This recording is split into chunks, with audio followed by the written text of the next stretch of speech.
Olá, chegamos à aula 2. Eu sei que eu vou dizer isso em todas as aulas, mas nessa eu tenho que dizer, ele é muito importante.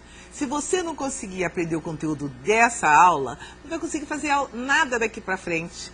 Portanto, muita atenção, muita mesmo. Estar sempre junto com o professor vai ser a única saída para você tirar todas as dúvidas dessa aula, ok?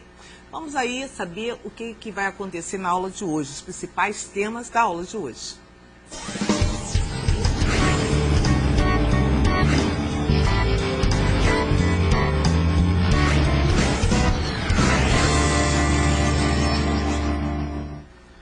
Compreender o uso de funções definidas pelo programador. Veja o grau de complexidade, aí você vai criar. Compreender a diferença entre parâmetros passados por valor e parâmetros passados por referência. Implementar funções com ou sem retorno, com ou sem passagem de parâmetros. Implementar funções tendo vetores como parâmetros. Compreender o escopo de variáveis global e local. Bom, veja só, esse conteúdo todo da aula de hoje, ele vai ser usado desde a aula 3 até a última aula.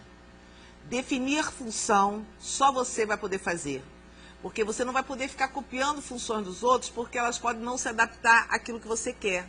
Se você vai implementar um novo tipo de dado, você vai criar, vai definir na aula 3 um novo tipo, como é que você vai usar a função de alguém? Não tem como, o seu tipo é único, você criou, você que vai decidir pelas operações que serão realizadas, não é verdade? Portanto, muita atenção a cada detalhe, a aula lá, na aula online e na aula daqui, certo? Vamos direto ao assunto?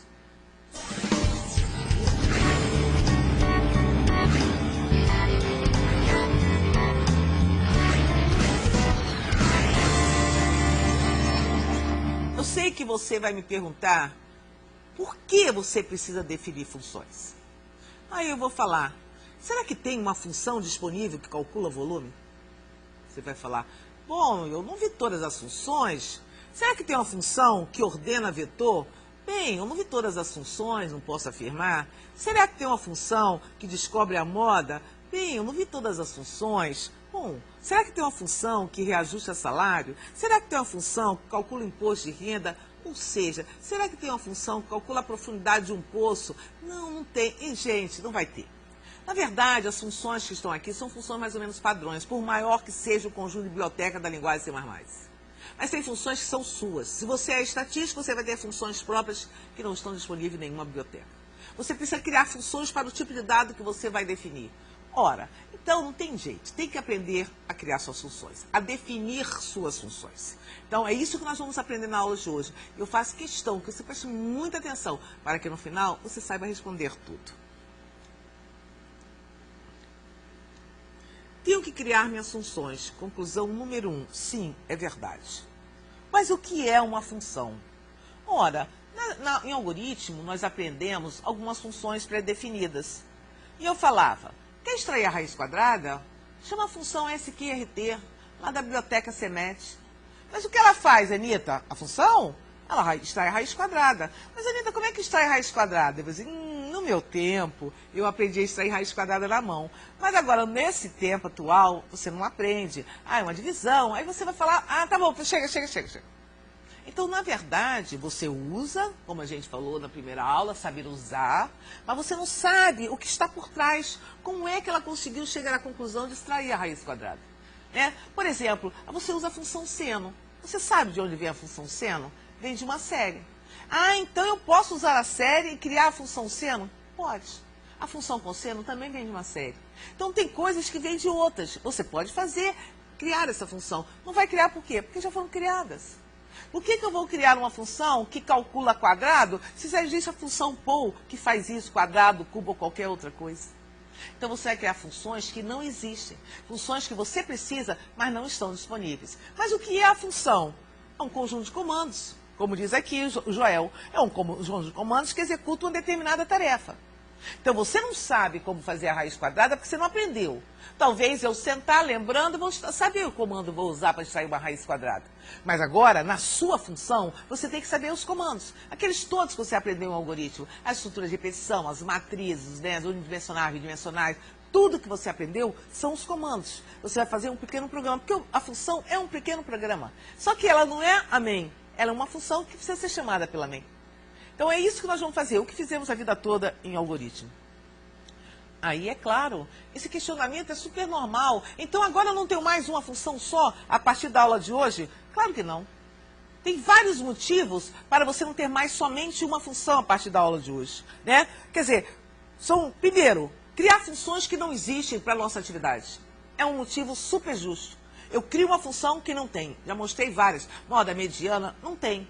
Ah, eu sou engenheiro elétrico, eu quero calcular potência, eu quero calcular a resistência equivalente. Não, não tem. Então, você vai criar para aquilo que lhe interessa. Ah, eu sou analista, mas sou responsável pela parte financeira, eu tenho algumas coisas de fazer juros compostos. Não, não tem. Então, tudo isso você vai fazer, você precisa fazer. Então, esse é um dos principais motivos para isso. Bom, além disso, né, nós estamos dividindo o nosso programa em partes menores. Qual é a vantagem disso, Anitta? No final não tem tudo? Sim, mas eu posso testar essa parte menor de uma forma muito simples e usá-la. E amanhã tem um outro programa que precisa também daquilo. Aí já está testada, eu vou lá e coloco essa função. Então eu posso reusar esses trechos com muita facilidade. Eu posso testá-los em separado. Isso é uma coisa muito importante, né? Que aqui eu falei. Testar as funções em separado é uma coisa muito importante para a gente. Então, esses 3 motivos já justificam tudo o aprendizado de função. Mais do que justificam. Bom, em primeiro lugar, para que a gente possa se dar bem nessa aula, você tem que dominar a nomenclatura. Quando eu falar para você, defina uma função, aí você logo depois falar para mim, o que é definir função? Não, então, sistemas, cabeçalho, protótipo, definição de função, tem que estar dominado.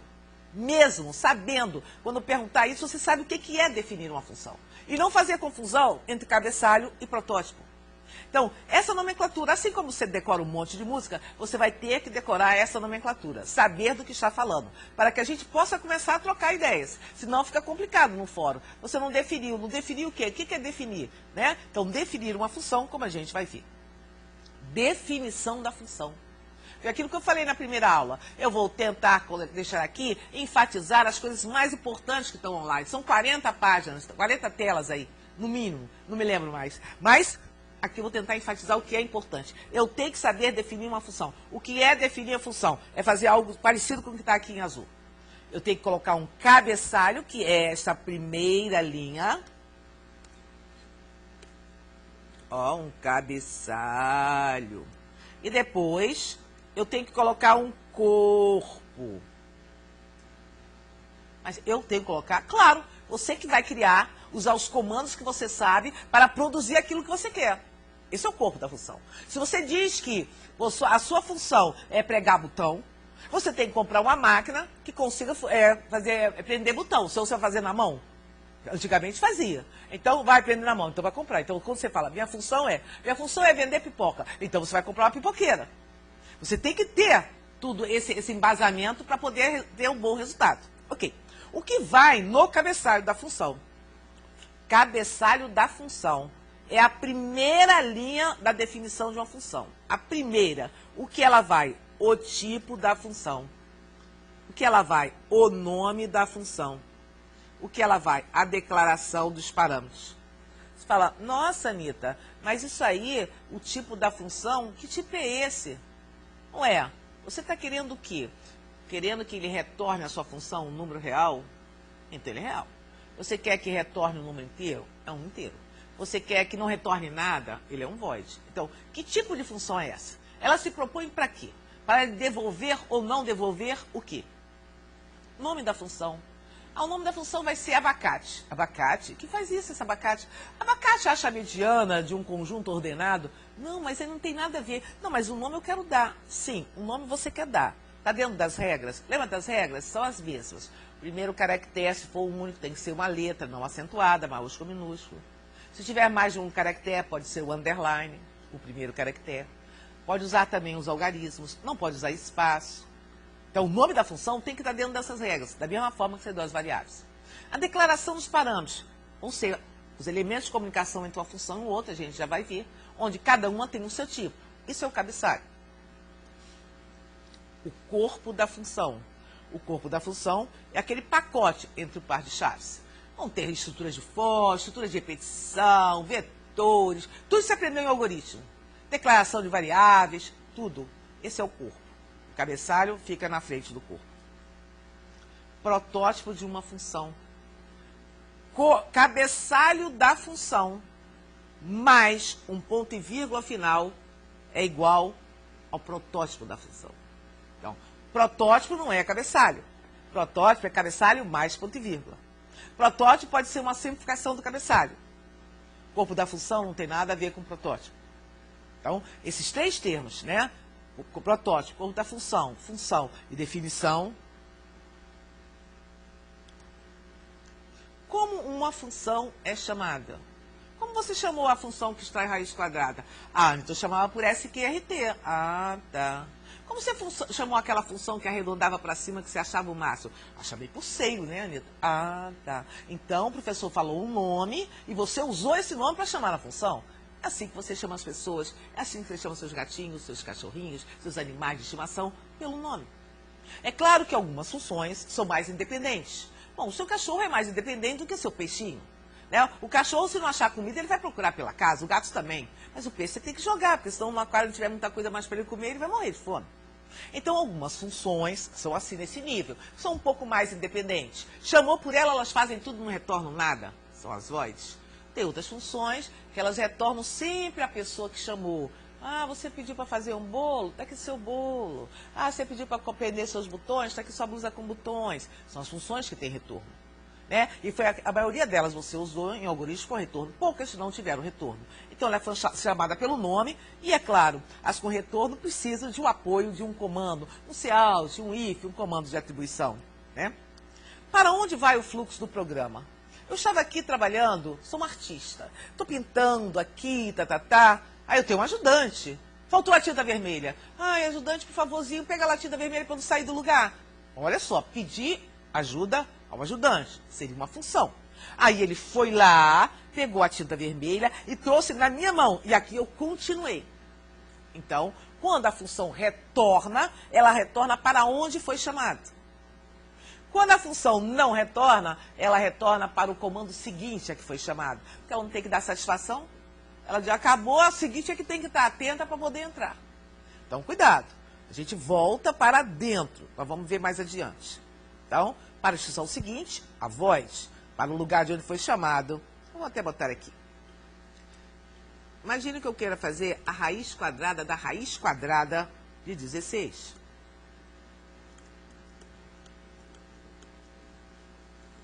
Então, o que acontece? Quando eu chamo, alô, raiz quadrada, você está aí? Ela falou, não sei. Você chamou a biblioteca Senet? Aí você fala, chamei. Ah, então eu estou aqui. O que você quer? Eu queria que você extraísse a raiz quadrada de 16. Aí ele falou, é? Tá bom, vou extrair. Espera aí que eu já volto. Aí lá, fez as contas da raiz quadrada de 16. Quando de repente ele voltou e apagou. É como se tivesse apagado, porque função não é essa, gente, assim como eu estou fazendo essa história. Ele veio aqui e colocou 4. Ah, 4, obrigada, raiz quadrada. Aí, de repente, viu outra raiz quadrada. Raiz quadrada, você está aí? Depende, você chamou o Senet? Chamei. O que você quer? Extrai a raiz quadrada de 4? Ele fala, tá, espera que eu já vou. Aí, quando ele volta, ele apaga tudo isso e escreve aqui 2. Então, essa função que tem retorno, ela retorna para o ponto de onde foi chamado, entendeu? A void não, retorna para o comando seguinte. Ela retorna como se fosse apagando e se encaixando ali nos seus resultados. Espero que tenha compreendido. Os tipos de funções? Void, sem retorno. Int, float, double, char, struct. Aquele tipo que você criou, né? Que a gente vai aprender aqui, né? Etc. Por isso tem aqui. Como são os valores passados pela função? Né? Então, pode ser por uma passagem por valor. E pode ser por uma passagem por referência. Vamos ver a passagem por valor. Eu tenho uma empresa, né? essa empresa faz camisetas, não, precisa de camisetas e faz. Mas eu não quero investir em fazer camisetas e faz. Resolvi, então, contratar, terceirizar essa parte da minha empresa. Uma empresa que faz camiseta e faz. Aí tem 2 setores lá. Um das camisetas e outro das faixas. Eu mando a minha logomarca. Uma cópia da minha logomarca, porque a minha logomarca já foi registrada. Porque eu não vou deixar eles pegarem a minha logomarca. Então, quando eu passo, quando a minha função, né, a minha empresa chama, liga para lá, ela passa uma cópia da minha logomarca. O original está sempre guardado no meu cofre. Essa função, do outro lado, tem que receber o que eu passei para ela. Então, ela vai receber. Que esses são lugares, são variáveis. E que aqui a gente chama de parâmetros. Né? Então, mas na verdade são variáveis. Então, quando eu passo para ela uma cópia, ela tem que pegar aquela cópia, fui lá buscar na minha casa, eu fui lá levar, e ela tem que guardar em algum lugar com o meu nome. Que ela não vai ser boba de perder, senão eu vou chorar. Ok. Agora, eu posso também chamar a empresa dela e passar de novo uma logomarca para fazer as camisetas. Ela diz, ó, cada setor recebe um. Então, eu passo cópias. Eu não passo o meu original. Eu passo cópias. O original eu já registrei. Então, esse exemplo que eu coloco aqui embaixo, ele é perfeito para o entendimento passagem por valor. A verdade, te prestei meu caderno, pode xerocar, não rabisque, não rasga. Uma cópia você tirou do meu caderno. Essa é a passagem por valor.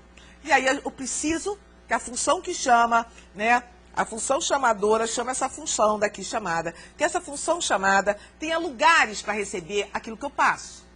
São os parâmetros. E ela tem que ter tipos. Ela vai receber o quê? Números, palavras, endereços. Então, a função chamadora, que é a função que chama, passa valores para a função chamada, mas cópia do que está armazenado e não endereço. Ela não deixa dar o endereço. Essa é a passagem por valor. Já na passagem por referência, a coisa é diferente. Veja meu símbolo do E de endereço, que vai fazer parte das nossas vidas daqui em diante. A função chamadora chama a função chamada, mas ela não passa a cópia. Por quê? Ela acha que precisa fazer uma revisão, precisa do artista lá daquela dar um toque na minha logomarca. E eu autorizei isso. Então ela passa o lugar onde está a minha logomarca. E ele vai lá e tem o direito de mexer. Olha, então tirei aqui, o nariz estava muito grosso, botei mais fino aqui, botei o olho mais puxado, o cabelo eu fiz assim. Agora ficou bom. Gostou? Não, então vou fazer de novo, puxei para cá. Então, ela tem autorização. É como se você desse a chave para seu amigo. Seu amigo entra na sua casa, ele é seu amigo. Ele pode abrir a geladeira, fritar um ovo, que está morrendo de fome, comer um pedaço de pão. Ele entra na sua casa, ele tem o endereço. Essa é a passagem por referência. Você dá autorização, tem que tomar cuidado, porque quando você dá autorização, ele pode bagunçar lá o que está lá guardado. Mas essa responsabilidade é sua. Quando você cria a função, você não vai deixar que isso aconteça. Então, a passagem por referência, a gente vai aprender também a construir. Fiz vários exemplos aqui. Vou procurar ir mais devagar possível, porque você vai aprender agora a definir uma função. Então, vai definir, quer dizer, vai botar o cabeçalho da função, os parâmetros da função, vai colocar o corpo da função. Olha o título. Função que exibe a mensagem estrutura de dados. Função que exibe. Não estou ouvindo falar na palavra retorna.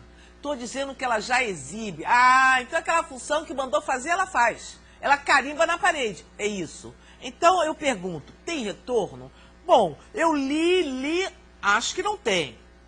Qual é o tipo? Função que não retorna só pode ser void. Ok. Tem parâmetros? Não sei, não recebe nada, não está falando função que recebe. Acho que não tem, não. Então, não tem sim. Passa valor? Ué, se ela não tem parâmetro, vai passar como? Não passa nada. Então, tá bom. Então, é não, não e void. Agora, vou começar. Cabeçalho começa pelo tipo void.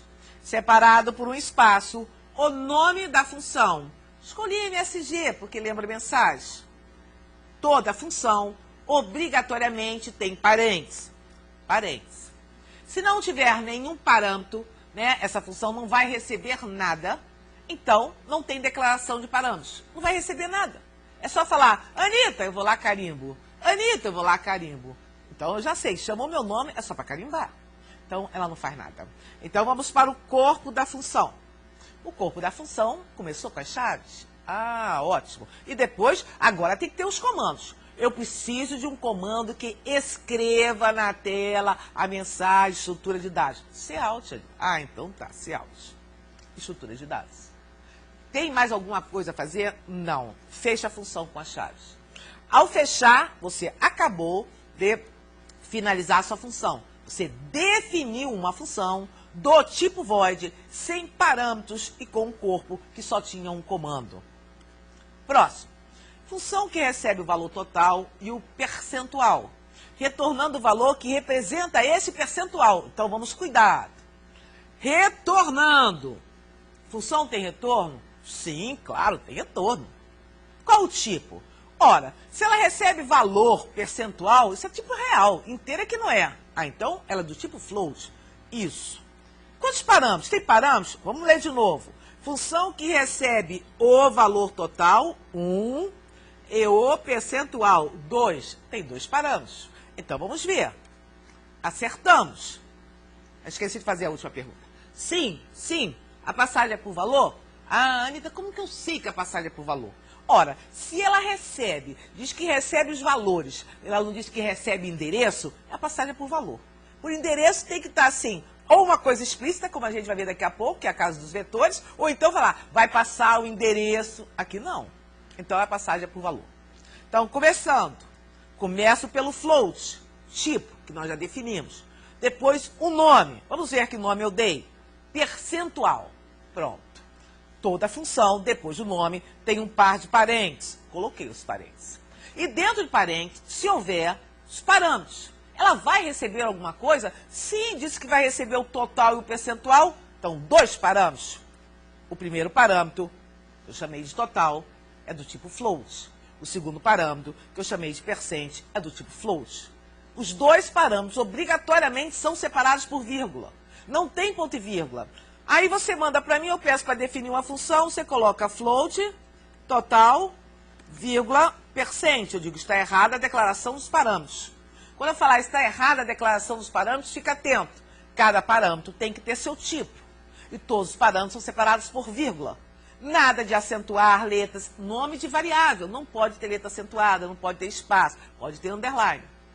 Então, quando eu falar a declaração dos parâmetros está errado, focalize entre parênteses. Ah, quer dizer que se ela recebesse 4 coisas do tipo float, tinha que ser float não sei o que, vírgula, float não sei o que, vírgula, seria. Não é como na declaração de variáveis. Cada parâmetro tem que ter seu tipo. Vamos ao corpo. O corpo começa com as chaves. Abre chaves. Agora vamos ver o que eu preciso. Ah, então acho que agora eu preciso de uma estrutura do for. Declara uma variável local para o for. Não, então eu não preciso de nada, porque ó, o que eu entendo é o seguinte, eu tenho um total, né? Aquele meu total que eu quero. E eu tenho o percentual dele, por exemplo, R$1.000. O percentual que é de 3. Então, 3 dividido por 100 dá 3%. Eu quero saber 1.000 vezes 3 dividido por 100. É isso que é o percentual, o valor que representa 3% do 1.000. Né? Então, vai ter que dar R$30. Então, eu tenho 1.000 dividido por 100, fica 100 dividido por R$30. É isso. Então, é um percentual dele aqui. 3% disso aqui. Então, isso é muito usado. Você vai usar sempre. Vou usar como, Anitta? Ora, o meu chefe disse que eu vou ter um aumento de 3%. Chama a função, chama a função. Isso que ele vai pegar o meu salário, multiplicar por 3/100. Quando voltar, eu chamo com o meu salário. E agora eu vou ter aumento disso. Cheguei na loja, eu quero comprar essa televisão. Vai ser dinheiro ou cartão? Não, dinheiro. Ah, o abatimento de hoje é 10%. Chama essa função, porque ele vai calcular em cima de 10 mil, quando fosse a televisão, 5 mil, 10% disso. Ah, esse é o abatimento? Então, do total, você retira isso. Observe que essa função percent tem 1.001 utilidades.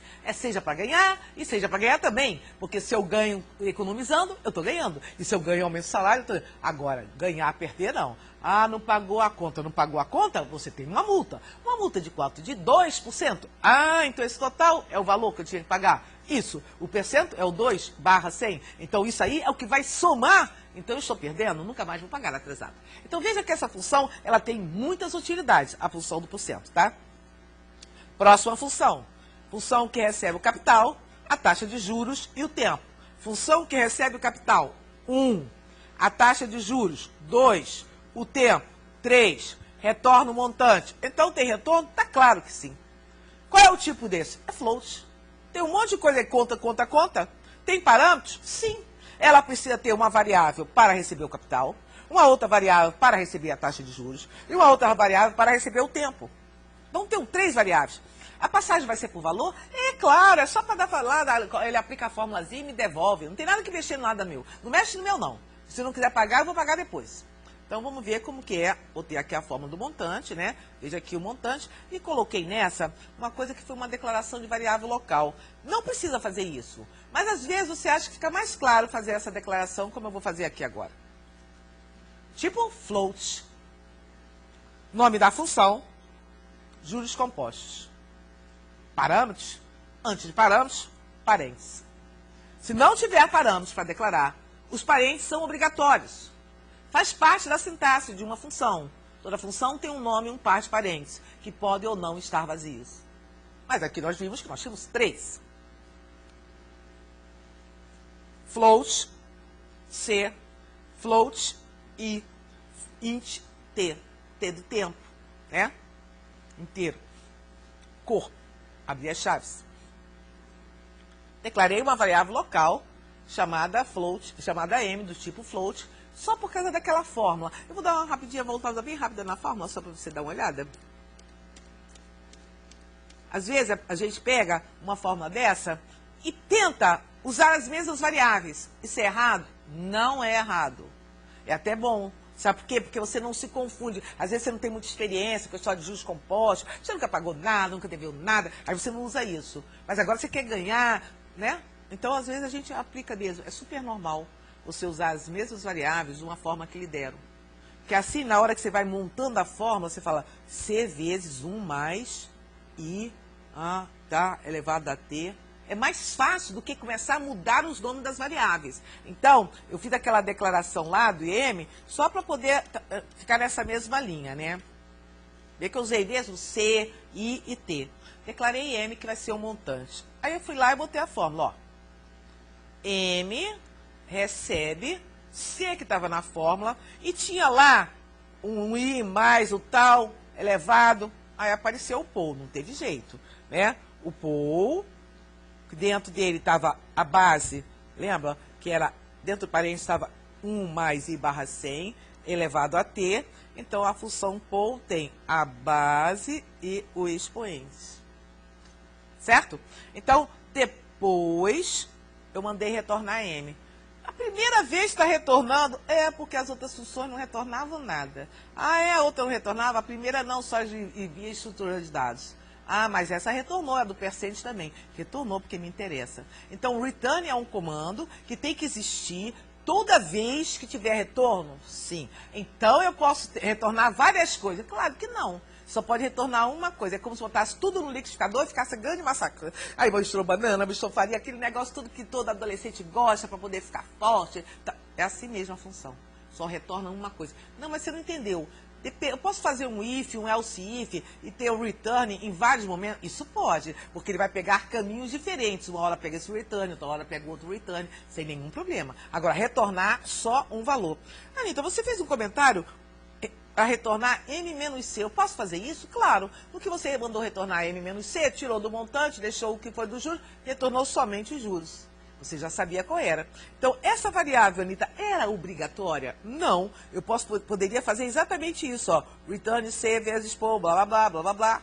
Só que fica muito complicado, às vezes, para o aluno entender. Agora, não é porque agora vai calcular a área do quadrado. Aí declara uma variável e faz L vezes L. Não. Quando for uma expressão mais complexa, vale a pena criar uma variável local. Essa é uma variável local, porque só essa função enxerga, certo? A variável M. Vamos para o próximo. Função que recebe uma mensagem e exibe a mensagem e o número de caracteres. Olha só. Função que recebe uma mensagem. Então, ó, tem parâmetro? Sim. Quantos? 1.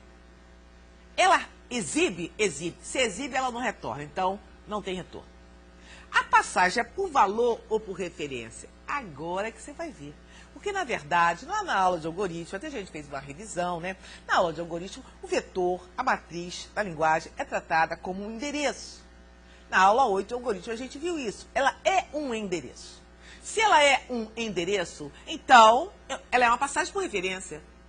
Porque a grande história, quando a gente estuda, assim, digamos, na linguagem C, de onde eu vi antes do C++, é que quando a gente tinha que guardar, a gente tinha que dizer o endereço, que era justamente o símbolo E que precedia o nome da minha variável. Guardar onde? Guarde nesse endereço. E as outras linguagens, que não trabalhavam diretamente assim, foram modificando os seus comandos de entrada e saída. Então, veja bem, eu vou passar o endereço de uma mensagem.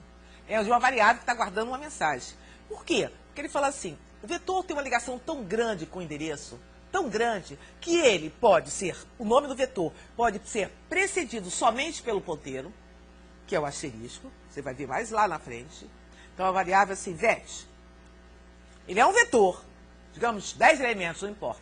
Se você usar asterisco vet, ou usar vet, par de colchete vazio, ele vai tratar de uma forma bem parecida mesmo. Ele vai pegar o endereço tanto aqui quanto aqui. Então é baseado nisso que eu vou passar uma mensagem, e a minha passagem vai ser então por referência. Por quê? Pela relação íntima do vetor com os endereços. Bom, ela é uma função sem retorno, ela é uma void. O nome dela eu coloquei MSG recebe. Podia colocar qualquer coisa, MSG underline recebe. Tem parâmetros? Tendo ou não tendo parâmetros, ela tem um par de parênteses obrigatório em todo o nome da função. Agora eu abro para receber. Tipo, char. O que ela recebe? Um vetor. MSG, par de colchete, vazios, para poder indicar justamente o endereço.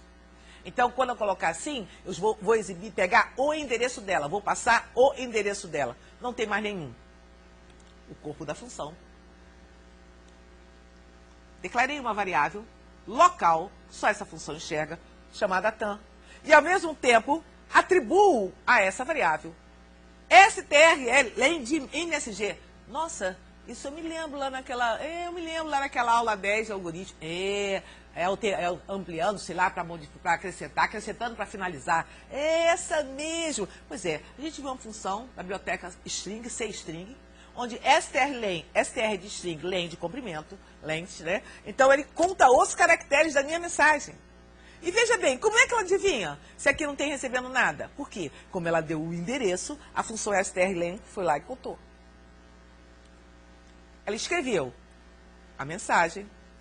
Como ela escreveu a mensagem? Não estou vendo nada aqui. Sim, ela recebeu o endereço e pegou a mensagem. Tem, tam, caracteres. E fecha. Essa é uma passagem por referência. Vetor, a princípio, não precisa saber até a aula 8 chegar a ponteiro para passar vetor. Vetor já é um endereço. Por ser um endereço, a passagem é por referência, por definição da linguagem C, que o C++ também pegou essa ideia da definição das coisas. E a função, Anitta, fica onde? Você me mostrou, criou 4 funções, agora eu vou praticar, é claro, vou pegar a lista de exercícios, vou praticar. Vou olhar todas as funções da aula, todos os exemplos e vou praticar.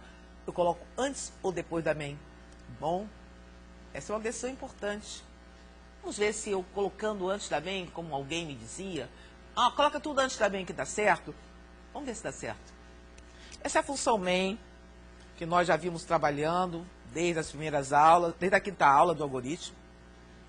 A biblioteca IOStream, a cstdlib incluindo, né, porque você pode trabalhar no outro ambiente que não seja o dev, aí tem um system e tudo mais.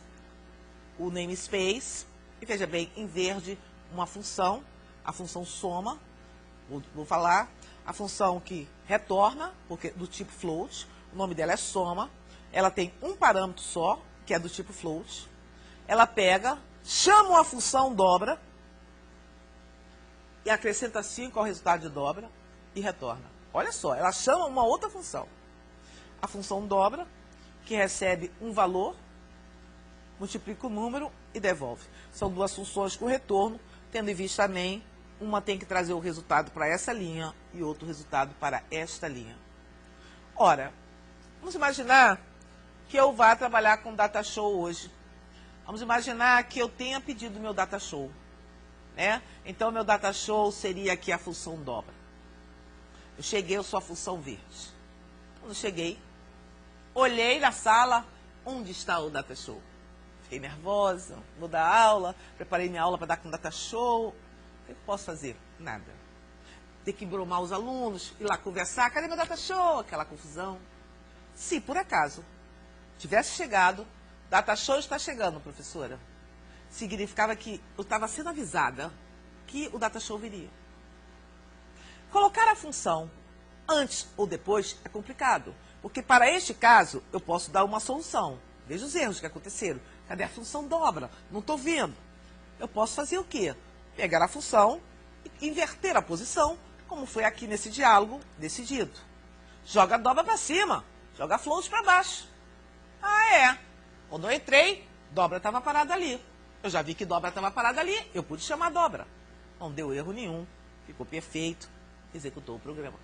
Mas será que sempre eu vou conseguir dar um jeito? Sempre eu vou conseguir colocar uma na frente da outra? E se eu tiver mais de 10 funções e se uma chamar a outra? Não vai dar certo.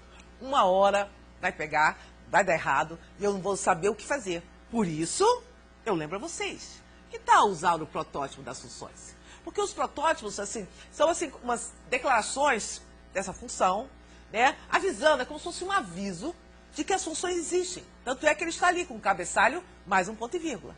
E onde a gente coloca? Depois de todas as declarações, dos includes as definições e a chamada, enfim, antes de qualquer função. Aqui está o buraco. Então, olha o que eu fiz. Botei a chamada, o protótipo da função soma. É protótipo porque tem um ponto e vírgula ao final. É o cabeçalho com ponto e vírgula. Botei o protótipo da função dobra. Mas elas não estão aqui. Mas como tudo começa pela main, quem chama é a main. Se elas estiverem depois da main, todo mundo, inclusivamente, já foi avisado que depois dela tem alguma coisa que trate de procurar. Mas eu queria chamar a atenção para essas duas linhas que o aluno fala. Professora, eu vi que uma das funções no protótipo, a senhora não colocou o nome da variável, isso está errado. Não, não está errado. O protótipo pode ser simplificado. Eu não sou obrigada a colocar o nome da variável no protótipo. No cabeçalho, sim. Observe que eu sou obrigada a colocar o tipo. Se eu tivesse 3 tipos float, eu colocava float, vírgula, float, vírgula, float, sem botar nome de variável nenhuma. No cabeçalho, eu sou obrigada. Então, qual é a vantagem de usar o protótipo? Ora, eu, ao colocar o protótipo antes de todas as funções vão poder chamar qualquer uma, claro, começando sempre pela main, sem nenhum problema, porque elas já estão lá em cima definidas, sob a forma de protótipo, né? Então, sem nenhum problema. Então, esta é a melhor forma. É depois mesmo, com a inclusão dos protótipos, antes, sem nenhum problema. Deu tudo certo, é claro que tinha que dar certo. A passagem por referência. Esse é o momento auge da aula, né? Claro que vai ter um momento lá na 8ª aula, mas esse é um momento super importante que a gente vai começar a criar funções, né? Bom, na passagem por referência, o E é fundamental, que é o símbolo do endereço, também uma herança da linguagem C, né? Embora a gente possa falar muito alto, o pessoal do C++ não gosta de dizer que teve herança da linguagem C, né? Que representa o endereço da variável. Então, quando eu passo o E antes do nome, né, a função chamadora, na verdade, ela está passando para a função chamada o endereço dela. Isso que é importante. Aquilo que eu falei, ele pode mexer à vontade e alterar, com todo cuidado, é claro. Mas qual a relação desse tal de endereço com o vetor? O nome de um vetor é seu endereço. O nome é seu endereço. Não se esqueça disso. Se o nome é um endereço, para que quando eu chamo vetor, eu uso E? Agora eu estou entendendo, né? Uma vez eu estava estudando C, e aí tinha horas que quando eu ia ler vetor de chá, não tinha E. Ah, lembra disso? Pois é. Aqui no C++ a gente não faz essa leitura formatada, mas essa é a ideia mesmo. Como é um endereço, para que colocar o E? Uma coisa redundante. Então, já não é necessário. Verdade. Então, aqui eu estou mostrando para provar, sabe assim? Ah, eu não acredito. Você acredita, vendo? Pois então. Aqui eu coloquei um programa que aqui é assim, muito simples, já ajudar vocês, quando vocês quiserem testar essas funções. Eu não preciso, como eu falei na aula 1, declarar, fazer trecho de entrada, trecho de saída. Não. Eu posso declarar o vetor, colocar os elementos do vetor só para saber se está funcionando. Então, declarei 4. Lembra que quando eu não coloco o número, ele conta 1, 2, 3, 4, e é como se eu tivesse dimensionado 4 elementos. Olha só que eu mandei exibir. O endereço do vetor. E olha que eu usei só a palavra vet, mais nada. o endereço do vetor. Nessa eu coloquei o E e a palavra VET. VET é o nome do vetor. Pelo que diz a tela anterior, o nome do vetor é o endereço. Se ela diz isso, significa que as duas coisas têm que dar a mesma resposta. Graças a Deus que deu, né?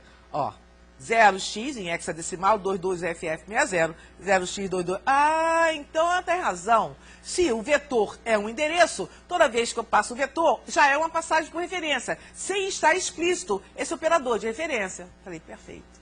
Bonita conclusão, né? E vamos exemplificar. Fazendo algumas alterações no exemplo 4 aqui. Botei o protótipo da função, mostrei o programa todo, até para vocês saberem, né? Chamei a função, eu quero testar, não sei onde eu testo. Olha na aula lá, nós estamos na aula tele, na aula tele tem isso lá. Ah, tá. Ele foi lá, definiu, declarou a variável, chamou a função recebe e aí usou essa função. A função que estava lá, ela recebia a mensagem e exibia. Olha o que eu faço aqui. Eu altero para provar a vocês que quando eu passo um vetor, eu passo o endereço dele, porque eu disse lá atrás, quando eu passo por referência, eu posso alterar o valor. E aqui é a minha prova. Eu estou passando por referência, você não está me vendo usar o E, no entanto, eu aqui dentro botei essa linha aqui que está em vinho, onde eu digo, vá na posição 0 e coloque um asterisco lá. Então, na hora que ele retorna desta função aqui na main, que ele for escrever depois da função, no lugar do E de estrutura de dados, tem que estar um asterisco. Porque se a passagem é por referência, eu dei o endereço e você mudou. Pode acreditar. Ok, olha lá, ó, olha o E lá. Olha dentro da função, na função, aqui, olha o E lá. Estrutura de dados, 18 caracteres lá dentro da função. Né? Aqui dentro da função, ó, eu troquei, ele já dentro da função apareceu. E quando retornou, provou, porque às vezes está dentro da função, mas não aparece, não retorna. Não, ele alterou mesmo. Então, leia de novo a aula, essas 40 telas, para poder trabalhar com os vetores. Passando vetores numéricos, aqui tem uma função. Uma função void, não retorna, porque se eu passo por referência, eu não posso retornar toneladas de variáveis. Olha aqui, ó. Um vetor, outro vetor, outro vetor, uma variável simples, que é o tamanho. Aqui eu fiz um for. Por quê? Eu quero pegar tudo que está no vetor NT1, tudo que está no vetor NT2, lembra? Somos 2 e acha a média e guarda na variável m, que é o terceiro vetor. Não tem retorno. Não posso retornar mais de um valor. Então, quando ele voltar, se eu exibir, vai sair tudo assim, a média dos alunos. Essa é uma função de saída. Float N1, int T, float N2, float M. Anitta, por que você mudou a ordem aqui? Mudei a ordem porque eu quis mudar. Mas, Anitta, você mudou a ordem. Aqui estava tan. Não, a função não tem nada a ver com a outra. Né? Na verdade, até devia ter colocado double, que eu botei ela lá double, mas as notas estão baixas, não tem problema nenhum. Anitta, olha só, você mandou receber o vetor e agora mudou a ordem. Não interessa a ordem. Interessa é que na hora que eu chame, eu tenho que passar exatamente como a função quer. Primeiro um vetor, depois o tamanho. E veja bem, com essa função eu exibo tudo que foi modificado. Então, na verdade, meu programa pode ter várias funções. Eu só fiz duas. De novo, esse é um protótipo de uma função. Anitta, cadê as variáveis? Não tem. Como não tem? Ah, não tem não, porque eu botei par de colchete, que significa vetor, não quis botar nome nenhum.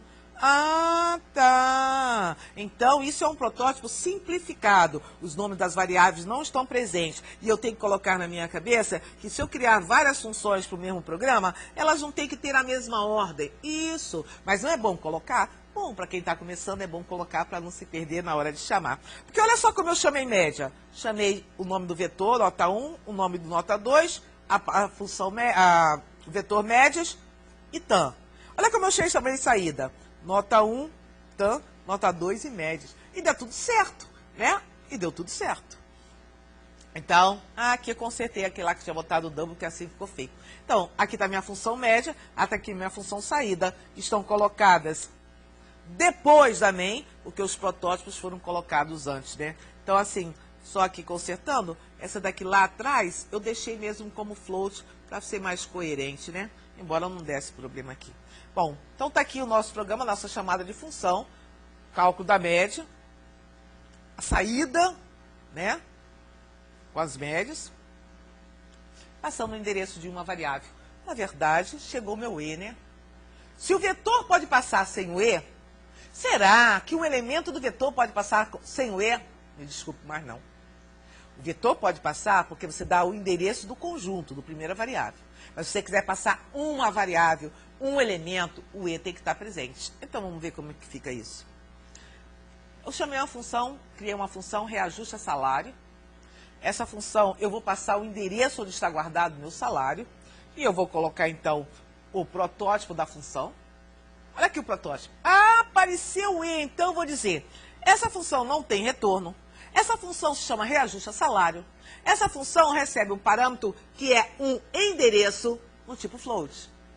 Isso. Ela vai receber o endereço de um lugar onde o endereço de uma variável onde o conteúdo é float. Isso. Mas está só o E aí. Só. No protótipo eu não preciso botar o nome da variável. Agora vamos ver a função. Função que não retorna nada, que é passagem por referência, ela não tem nada que retornar. Ela faz o serviço dela e se cala. Reajusta salário, vai receber, olha o E do lado do S. Anitta, eu vi uma vez o float com o E colado, o S sozinho. Agora você bota o E com S, tanto faz. Tanto faz estar colado ao float, tanto faz colado ao nome da variável. É que normalmente a gente coloca o nome da variável, mas não faz diferença nenhuma. Não está errado nenhum nem outro. Ah, então tá, vamos continuar. Então, olha só, essa função recebeu o endereço de salário. Salário está declarado aqui na main. Se ela não recebesse o endereço, uma função jamais poderia ir numa variável local. Isso é uma variável local, está dentro da main. Ela não enxerga, mas como a main que a chamou deu o endereço, então ela foi lá, pegou 2000. No que ela pegou 2000, multiplicou por 1,08 para reajustar em 8%. E aí, quando ela voltou, ela falou, voltei. Quando ela volta para depois desse ponto e vírgula. E aí, quando ela chama após a função, o meu salário vai estar reajustado em 2.160. Porque 8% de 2.000 deu isso. Veja bem, eu fui dentro da outra função. Por quê? Porque eu abri minha porta, a main deixou ela mexer na variável que era dela. Porque senão, variável local, cada um só vê a sua. Claro que a gente vai fazer vários outros exemplos com isso aqui. Variável global vezes variável local, isso eu já falei o tempo todo na aula, né? A variável global é declarada fora de todas as funções e a local que eu falei o tempo todo é declarada dentro de uma função. É assim, é perigoso usar a variável global sempre, porque uma função pode acabar com a outra. Porque embora eu não dê o endereço, ela é de todo mundo. Ela não é de ninguém. Veja, está tudo fora. Olha aqui, ó, float num 20. Declarada fora de todas as funções, ela faz parte de todo mundo pode mexer, uma bagunça geral. Então o que acontece? Quando soma vem, altera ela. Quando dobra vem, altera ela. E aí, se uma começar a alterar e eu alterar errado, eu que eu digo, é o desenvolvedor. Então o culpado é ele. Por quê? Porque ele vai começar a mexer e não era para fazer isso. E você fez errado, você chamou a função dobra e agora já alterou meu número. Claro, cada função, por ser global, pode mexer à vontade. Deixe variável global somente para as definições das suas structs, dos seus novos tipos de dados. Nada de declarar vetores como globalmente, isso não está correto. Por quê? Porque se você fizer essa salada, começar a alterar variáveis globais não é para conjuntos, assim, né? É só para ser uma declaração, uma outra variável que pode ser comum, mas não conjuntos, porque senão superdimensiona, fica o tempo todo que tiver lá aquilo na área das variáveis, que às vezes não há necessidade, né? Aqui é a chamada da função, deixa eu voltar. Bom, como eu falei, vai ser nosso primeiro bate-pronto, né? Na aula 1 nós não tivemos esse bate-pronto, que é testar os conhecimentos. Eu sei que tem muitas coisas para testar e muitas dúvidas vão ficar, e muitos e-mails vamos trocar, mas vamos ver se alguma coisa ficou na aula de hoje. Vamos chamar o bate-pronto?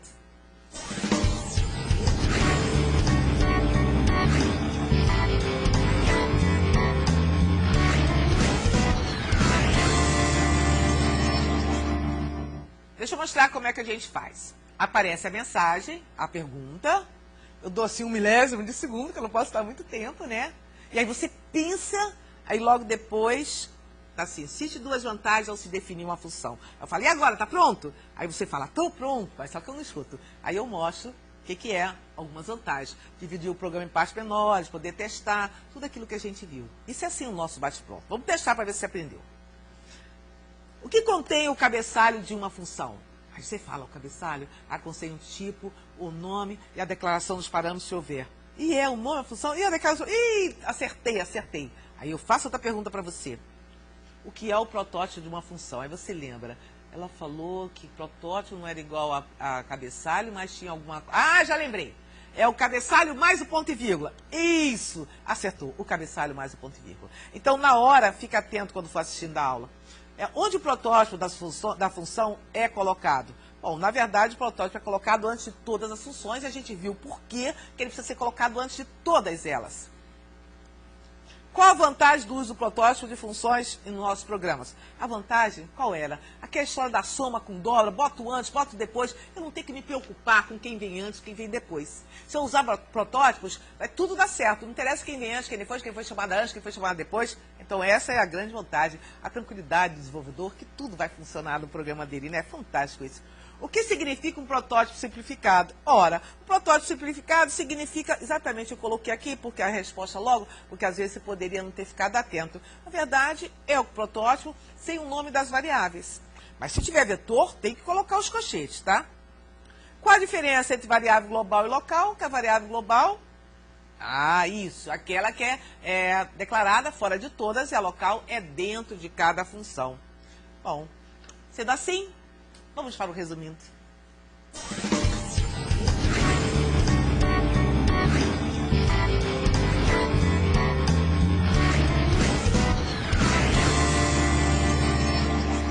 Olha, essa é uma aula muito empolgante, né? Eu fico assim, gosto de falar muito, né? Até falei um pouco rápido, porque eu queria que isso tudo tivesse dado tempo, e eu cheguei assim mais do que um tempo, né?